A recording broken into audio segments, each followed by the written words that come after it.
mbokk yi safoo seen télévision ITV bisimilah ci xibaaru marax yi la ca gën a fës bokk na ci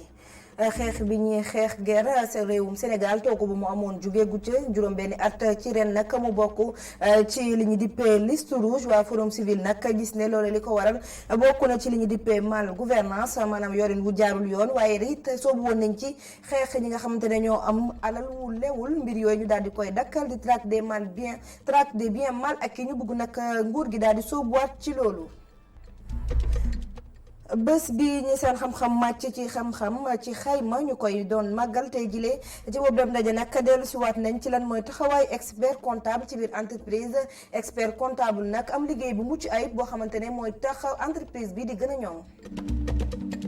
ci wàllum wér-gu-yaram juróom-ñett lañ nag ci ay ndaw yoo xamante ni dañoo amoon jafe-jafe ci seen xool ñu yóbbu leen ca réewum Israël daal di leen di opéré delloo si waat leen ci réew mi fu mu toll nii nag ña ngay dox seeni soxla loolee nag bu amee dafa di ne waa réewum Israël ñoo ciy dugale koppar yu bëree bëri mbokk yi loolay ponk yi bu ngeen taxee loolu ñu daal di koy faram-fàccee.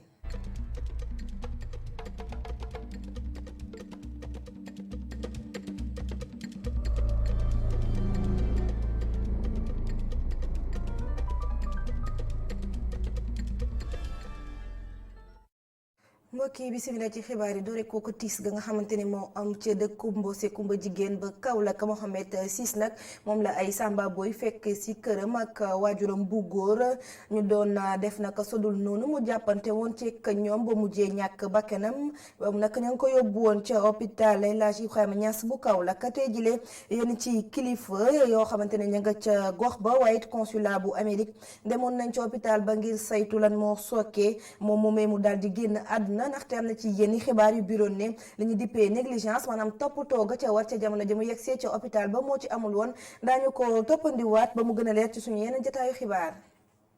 ñu wax ci leneen ñeel xeex bi ñuy dippee xeexu guerre réewum Sénégal nag toogu ba mu amoon boobu ba tey jugewu ci juróom-benn at ci ren mu nekk ci liste rouge ba waa société civile nag ne la ko sookee bokk na ci benn bi di mal gouvernance beneen bi nag di liggéey bu nga xamante ne soobu woon nañ ci ñu am alal gu leewul gi tañ leen doon topp boobu ba tey mbir ñu daal di koy tege ci suuf ñu gis ne nag nguur gi dafa war a jugaat bu baax soobu ci liggéey bi ndax ci li ñu nekk ni di liste rouge dañu cee war a génn moom Abdou Gueye Kassé.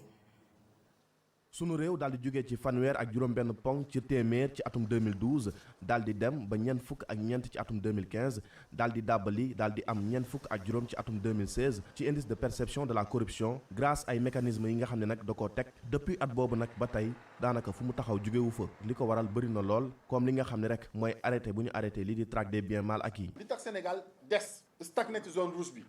bokk na ci li ñuy wax impunité parce que. ak ñàkk a jox li nga xam ne askan moo ko moom mooy ñu leeral leen seen askan nag seen alal naka lañ ko yoree. forum civil nag moo ngi woo yoon mu daal di topp ñaar fukk ak ñeenti personnalités yi nga xam ne rek ñoo ngi woon ci liste bu procureur Aliou Ndao ci lu jëm ci wàllum traque des biens mal acquis. mu réformer et maintenir la cour de répression de financement illicite et woo ñi nga xam ne desoon nañ ci liste bi nga xam ne moom la procureur monsieur Aliou Ndao waxoon ci jëmi jamono en 2012 su ma juumul. donc ñooñu également war nañ wuy ji la cour de répression au lieu que ñuy dem di làqutu ci également ci ginnaaw gouvernement. Birahim Seck ak ñooñoom yële nag ñoo ngi woo assemblée nationale mu daal di taxaw ci dossier yi nga xam ne mooy dossier Prodac ak Big Togo ngir mën a indi ay tontu ci laaju askan wi. dañuy woo assemblée nationale ne ko amel na àq sénégalais yi parce que dafa war a mettre en place une commission d'enquête parlementaire ci wàllu Big Togo ci wàllu également jëm ci également Prodac. rapport bu indice de perception de la corruption mu ngi wane rek ñàkk jéego bi nga xam ni Sénégal def na ko lu jëm ci wàllum xeexum guerre ngir mën cee génn nag forum civil moo ngi digal nguur gi mu daal di publier lii di rapport cour des comptes ak tamit daal di auditer li nga xam ne moom mooy institution financière yi rapport bi nag moo ngi laal lu toll ci téeméer ak juróom-ñetti fukki réew ci Afrique sowu jant daanaka Cap Vert rek moo def ay jéego lu jëm ci wàllum xeexum guerre.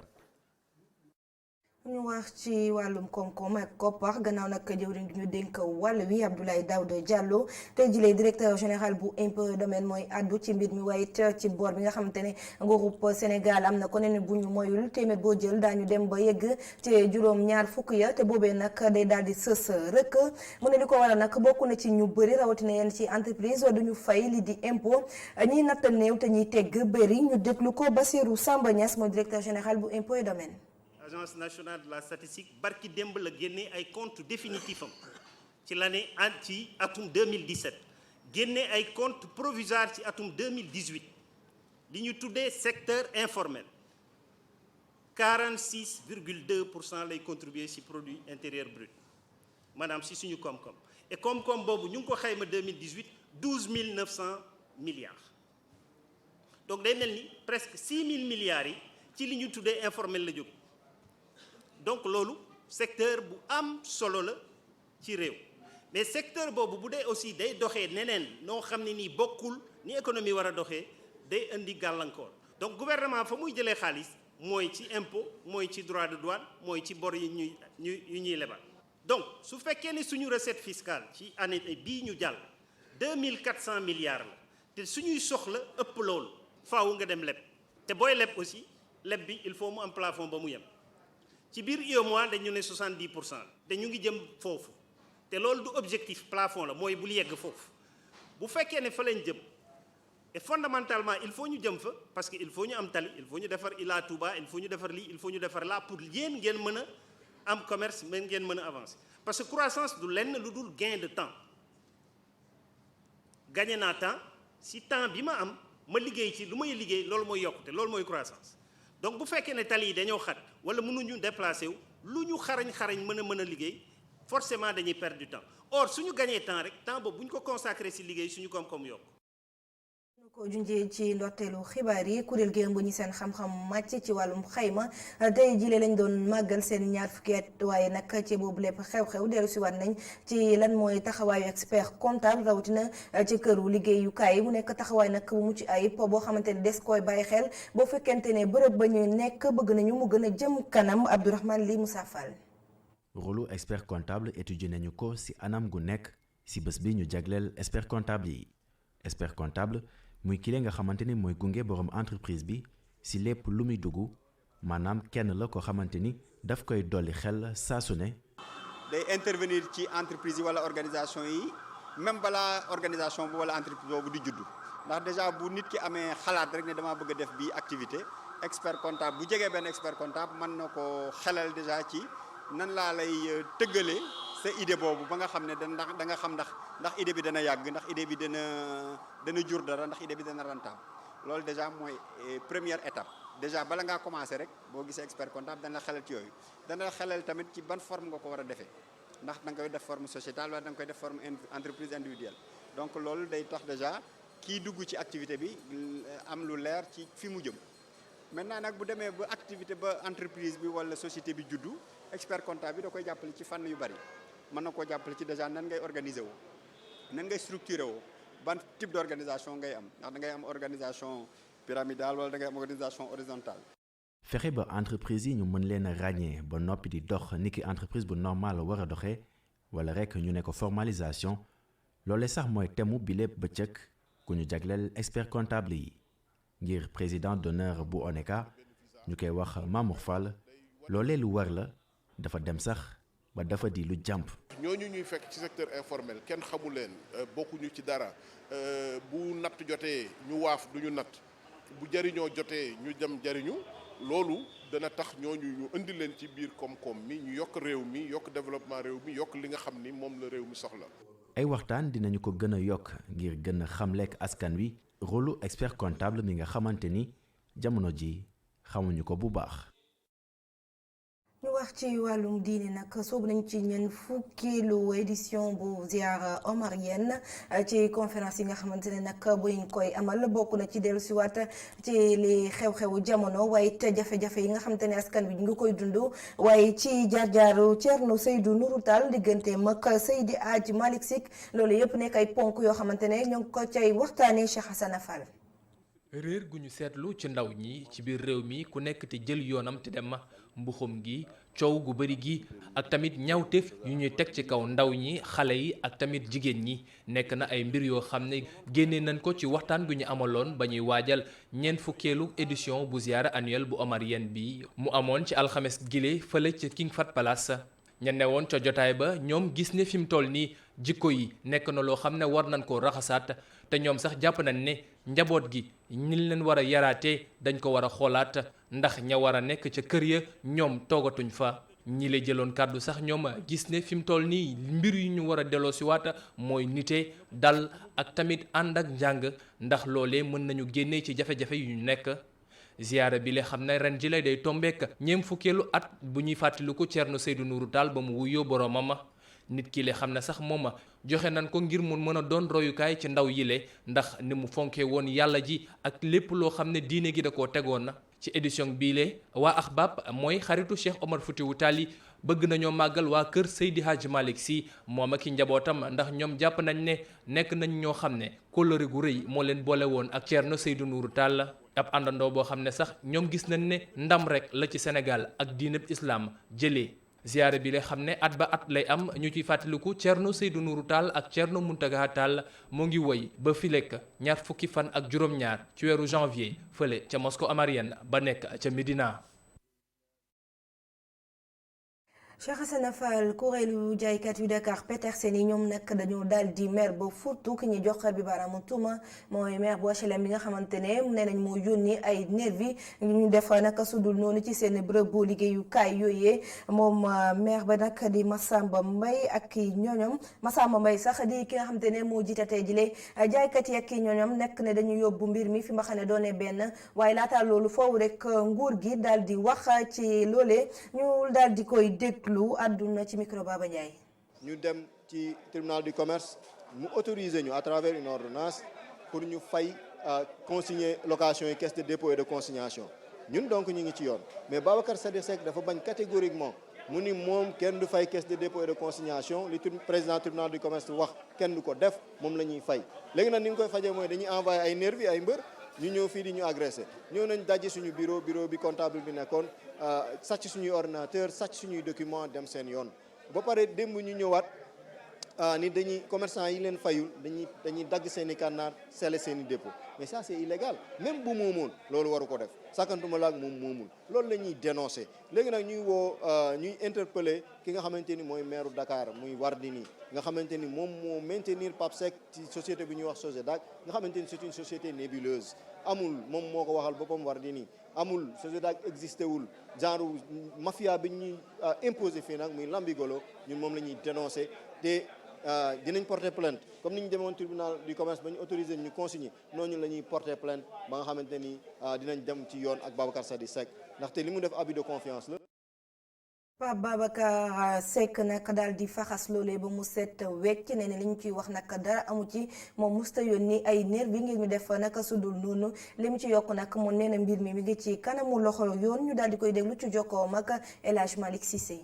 foofu dama lay xamal ne la da ngay ne union des commerçants union boobu moo amul union bi ñetti nit la ma bëgg loolu mu leer amuñu benn këyit nañ leen jox këyit booy ne ay union lañ union nag mooy groupement yu bari yu dajaloo def union loolu amul kooku li mu wax amul kenn xeexu fa kenn xuluwu fa kenn waxu fa dara benn commerçant bu sant Thiaw man xamuma ko sax administration ba fa ne dafa amee 3 mois fayul ñi amee woon ñëpp fay nañ moom rek moo fayul ñu ne ko da ngay fay mu ñaanoon délai ba démb bi délai bi jotee fayul gars yi ne ko dañuy tëj kantinam mu ñaan ne ñu may ko ba tey ñooñu ne ko duñ la may parce que bii mooy combien de fois ngay demander ndekete boobu Guèye monsieur Massamba Mbaye moomu moo nekk ci kii bi c'est un américain la dëkku fi Amérique la dëkk day dem ak ñëw amul ci marché bi dara lu war a tax sax mu war a nekk interlocuteur pour ñuy wax ak moom am nañ nag dossier ak moom dossier baa ngi ci tribunal dossier nag bu demee bañ teg ko ci loxo procureur kenn amatul droit wax ci loolu la bëgg nag pour ñun ñu wax ci ëllëg ñu ne def duñ ci def dara lu ko neex na wax lu ko neex na insinuer moom xam na ñun xam nañu dossier baa ngi tribunal kenn xeexu fa kenn xuloowu fa kenn jotewu fa waa ji d'accord na ne dina fay tey boo nekkee ci alali jàmbur wax bi yëpp loolu la si amul leneen amu fa. ñu wutali ca ndax géej askan wa dikkee ca gox bi ñu dippee Pikine te nekkee ca Saint-Louis ñoom tàmbali ñoo noyyi xet gu baax na xet ga fa nekkoon sonal leen 8 office national d'assainissement du Sénégal dem na fa dindi leen ko ba mu daal di set wecc loole nag ñu koy rafetlu suñu ndaw moom Arasina demoon na fa ànd ak ñoom reportage. askan wi yeewoo ci Pikine tableau waalo mën nañu am yaakaar bu baax a baax ngir teqaliko ak ndox yu bon yi nga xamante ni ñooy génn ci canal yi kuréel gi di ONAS yebal na fa ay ndaw ngir nag ñu nettoyer yeesalaat bërëb yi. keroog dimanche bi fii la ñu yendu maag monsieur le maire yandu fii pour seet si ndox mi te ba nu si paree sax si la sunu directeur général Lassana Gagny Sakho si la nu woowee sax pour trouver benn solution d'urgence nañu jël ay xale ñu recruter leen pour nu ñëw ñu des fii di curer réseau eau pluviale bi. liggéey bi nga xamante ni ONAS sumb na ko du jëriñ dara bu fekkente ni ña dëkkee ca diwaan ba soppewuñu seen doxalin. mais bu dee nag si waxu dëgg actuellement nii fii warul woon am ndox parce que fi nekk nii canal bi dañ ko defoon canal pour yóbbu ndoxu taw te fi nekk nii si période bii nii nekkuñu ci taw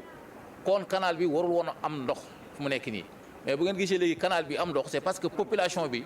ñoom ñoo branché seen ay toilettes seen ay douche ñu branché ko si canal bi waroon yóbbu ndoxu taw wala ñu xaar ba guddi ñuy vider seen fosse yi di indi di ko def si biir canal bi donc loolu daal moo ñu créé ñun waa ONAS jafe-jafe te bu yemoon sax si ndox sax xëy na mun na am sax mu dem mais dañ si boole waale ay mbalit yu ñuy sotti si sortie bi